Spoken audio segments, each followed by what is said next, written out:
set of 5. And basically they take out the pain of measuring everything up. So you have your oval bead guide, which lets you make bigger beads, same version as the die plate. Then you've got ovoid beads, which are these sorts of shapes. And then you've got your round beads, which are got some round beads on here. And then you've also got, where's my other round beads? These are round beads as well. I think they were done with the small round bead one. So lots of different things you can do. So the way these work, I need a piece of copy paper.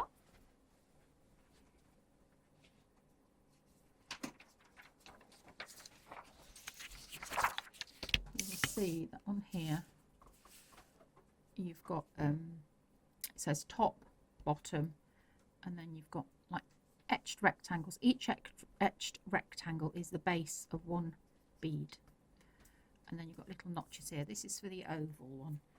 So how would I use that? Well, I would cut my piece of paper. Remember, you can do whatever length paper you want. You can do shorter, you can do longer. Let's find one that I've already cut. Okay, so I'm going to mark one out, but then I'm going to show you a bigger one that I've actually done. So I've decided my length of paper. I'm only going to do a really short one. And then what I would do, bottom here, bottom of my paper, where each notch is, I'm going to put a little mark for each notch. It's really important it's butted up to the corner, because that's your accuracy for your measurements.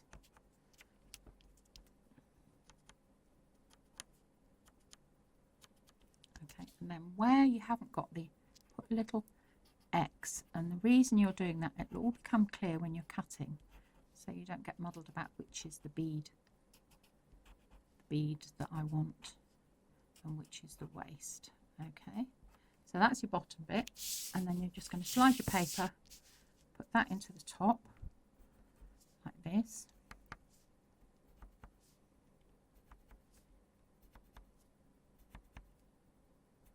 Okay, and then what you would do is you would cut that line to there, that line to there. So you can do that on a paper trimmer, or this is, I'm aware this is on a short piece of paper, or you can use big scissors.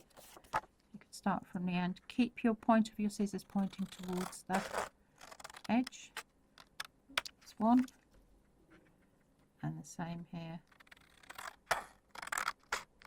2. So that would be your first bead strip. If I show you on here,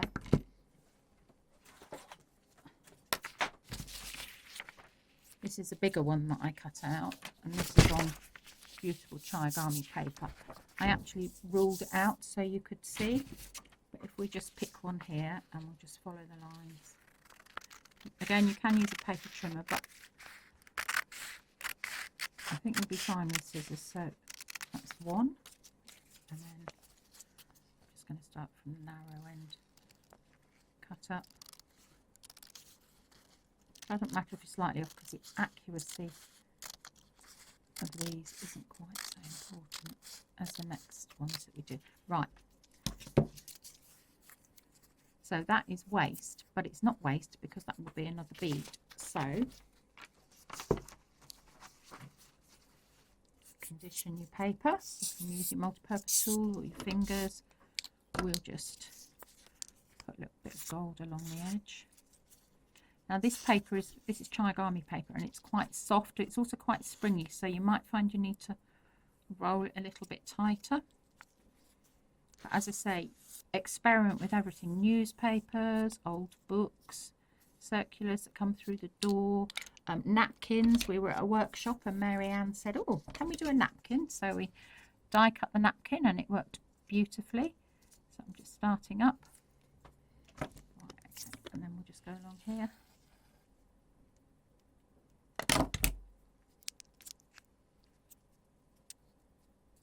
coming out because I can see I've moved. So come out, you've got a bit of wiggle room with your glue. Go back in, that's better. And start, so you're lining it up nice and straight.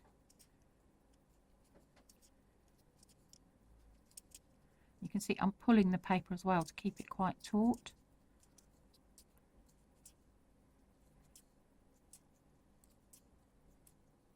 This is something you can sit and do in front of the telly. It's really, really, I don't know, it's just really fun to do.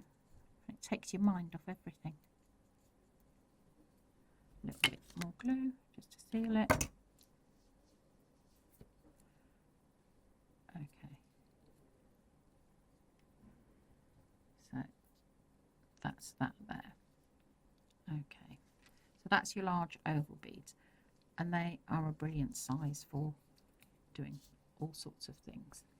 So that's that. Now we're going to go on to the ovoid bead and the round bead. Now they both get made up in exactly the same way. So what I'm going to do is I'm going to show you the small round bead because that's the easiest one to sort of show demonstration wise, but the concept is the same for all of them. So I'm going to take our small round bead guide. I'm going to do it on a medium one. So when you're marking out your mediums, again you've decided your piece of paper that you're going to use, and put a piece of copy paper behind because it's easier to see the marks. Okay. So I'm going to start at the bottom. Just come out a little bit so you can see. Okay, start at the bottom. And I'm going to go put my little marks in, and you'll see on these guides they have numbers on them. So I'm going to do the same as before. I'm going to put an X between the actual bead widths. That's an X. Then I'm going to put these numbers in. So that's number 1. Now when you write the number 1, make sure you do it like a 1 with a line across each top and bottom. Otherwise you might get confused and think, oh yes, it's a bead guideline. No, it's not. 2, 3, and I'm going to leave that one because that's the top one and that will show. Obviously you could rub it out with a pencil, put it down the bottom. So here you're going to do exactly the same.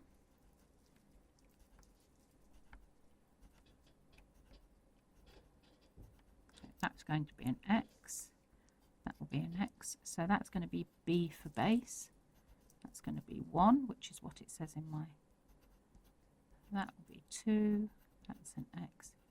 And that'll be 3. Okay, so when you see it, it will, when you mark it out, I've done it in yellow for you here, it will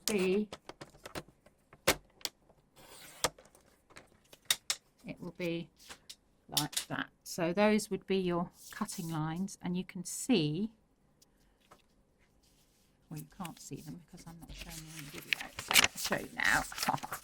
Those will be your cutting lines, and you can see that's B, and then that's 1, and then 1 is also up here. So when you cut them,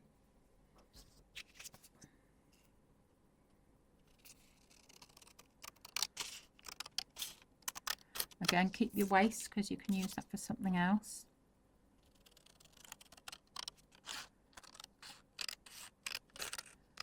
So that's your 1. Get rid of your waist.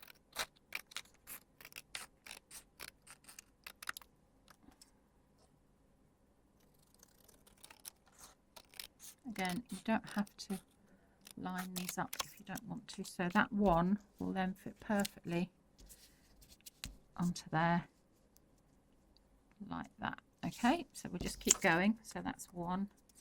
So we'll snip this one off.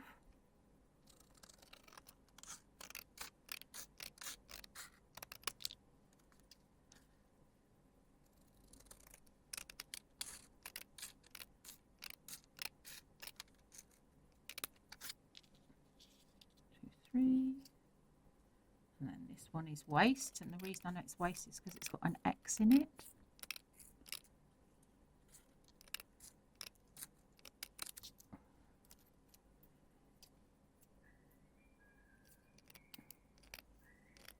that is Clive. You can hear whistling. If you can hear whistling. Okay, so you will end up with 4 pieces like this. So you've got your base, which connects to number 1.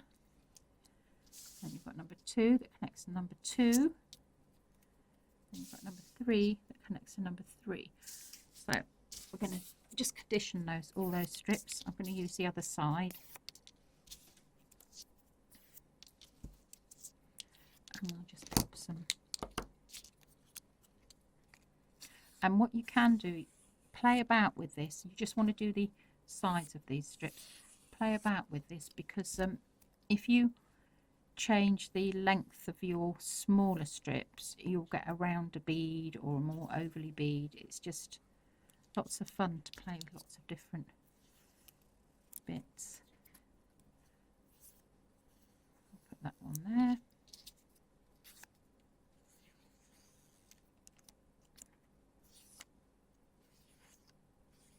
And that one there. Okay, so I'm just going to get these in order. So base 1, 1, 2, 2, 3, 3, 4. Okay, so we're going to start at the bottom. So that's your base. So push it in to the edge of your tool and turn. And then you're literally just going to wind. Carry on winding. Okay, I think this might be quite a fat bead because this paper is quite thick. So we just carry on.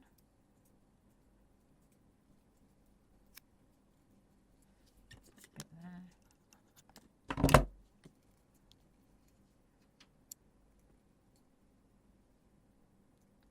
Okay, now that's where your join is there.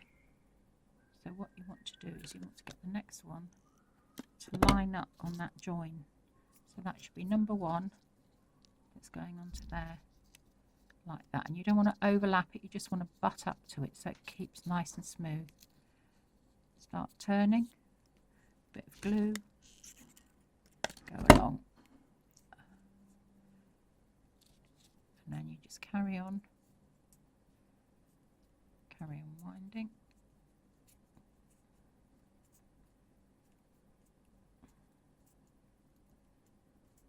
Try and keep it central as you do it. I can see I've gone off slightly, but try and keep it central. Okay. That's your next one. Yeah, I've gone very wonky off centre there. I can see that.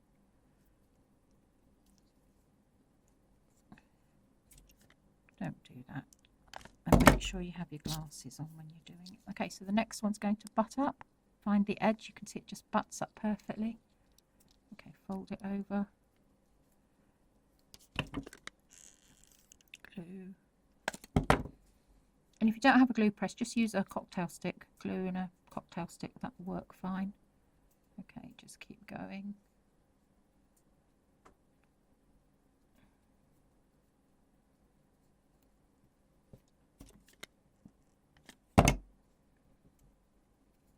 You can see it's getting rounder. It would have been more round if I hadn't gone on the wonk there. Okay, and then find the end because you want your last one. That's it there. And you're going to put your last piece on here, which is number 3. So I'll pop that on there. That's going to butt up to there. Push that on there, give it time to stick, and then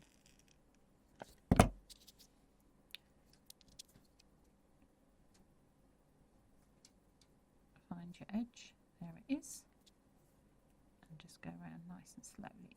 You will get quite gluey fingers, but just keep a damp cloth next to you. You can see it becoming a nice round shape now. Just keep a damp cloth next to you and you'll be fine.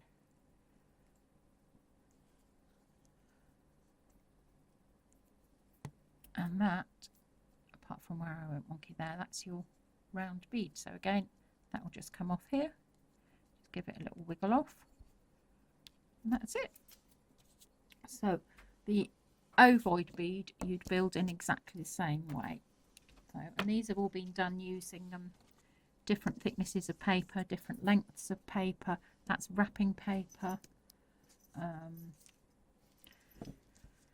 These are Graphic 45. That's one of the Christmas ones. So they're all done with like the round bead and the waist. These bits here are the waist, the ones that look like the square ones.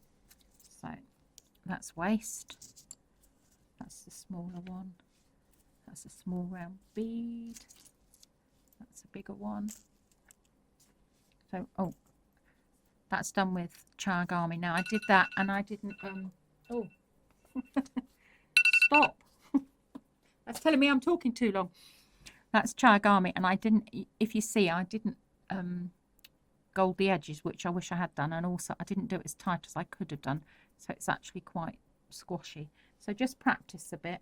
That's also done with waist as well. So yeah, have lots of fun with them.